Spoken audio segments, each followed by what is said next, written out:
North Korea accuses U.S. of declaring war, fears of all-out conflict. Trump vows he will act. Kim's Foreign Minister Ri Yong-ho said the international community should remember that the U.S. declared war on during a very rare briefing to reporters at the UN Millennium Plaza Hotel in New York. He said Pyongyang reserves the right to take countermeasures, including shooting down U.S. bombers even if they are not in the hermit state's airspace. It comes at a time when it is clear that tensions are at an all-time high between the Hermit Kingdom and U.S., and that an all-out war could be days away.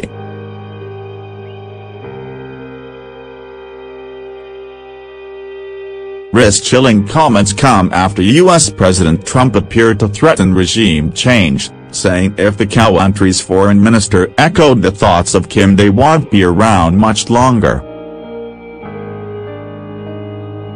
In another threat, he also tweeted on Friday, of North Korea, who is obviously a madman who doesn't mind starving or killing his people, will be tested like never before. And today, Ri responded saying, the whole world should clearly remember it was the U.S. who first declared war on our country. Since the United States declared war on our country, we will reserve the right to make countermeasures, including the right to shoot down the United States strategic bombers even when they are not inside the airspace border of our country. Ri said the question of who won't be around much longer will be answered then.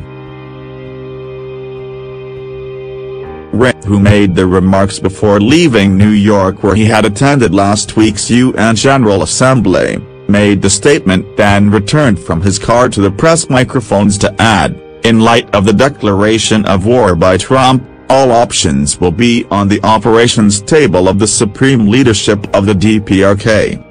His words echoed warnings from the Trump administration that all options were on the table in dealing with North Korea's nuclear and missile development and its threats to have a weapon capable of reaching the continental United States.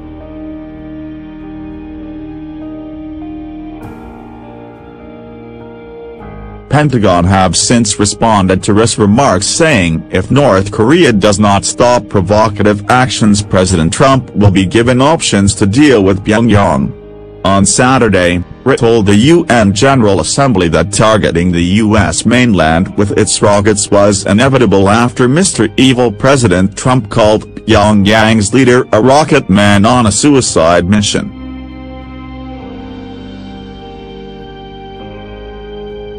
Trump responded on Twitter late on Saturday, tweeting, "Just heard Foreign Minister of North Korea speak at UN. If he echoes thoughts of Little Rocket Man, they won't be around much longer." North Korea has pursued its missile and nuclear programs in defiance of international condemnation and sanctions. Kim Jong-un last week threatened to test a hydrogen bomb in the Pacific Ocean as part of its ongoing military program after President Trump last week warned that the U.S. would totally destroy Kim's secretive state during his first UN General Assembly speech.